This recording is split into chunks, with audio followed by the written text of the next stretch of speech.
दिल्ली में अभी भी फजा जहर आलूद है। दिवाली के 4 दिन गुजर जाने के बाद भी आलूदगी की सतह में कमी नहीं आई है। एयर क्वालिटी इंडेक्स पर PM 2.5 सतह पर पहुंच चुकी है। वहीं PM 10 भी खराब जिम्रे में बताया जा रहा है।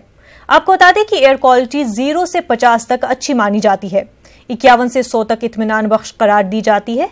वहीं 101 से 200 तक मुतवस्सित दर्जे की एयर क्वालिटी मानी जाती है, जबकि 201 से 300 तक खराब माना जाता है और 301 से 400 तक बहुत ही खराब, जबकि 400 से 500 तक एयर क्वालिटी इंतहाई जहर आलूद मानी जाती है।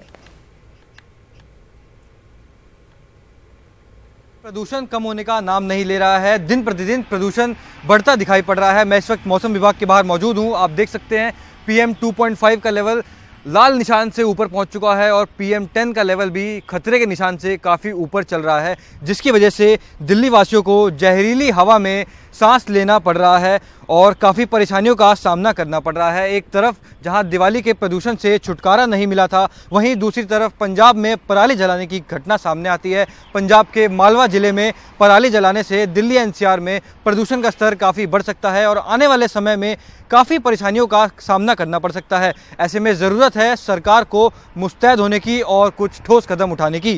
कैमरामैन हन्नू के साथ मैं मृदुल, न्यूज़ 18 नई दिल्ली।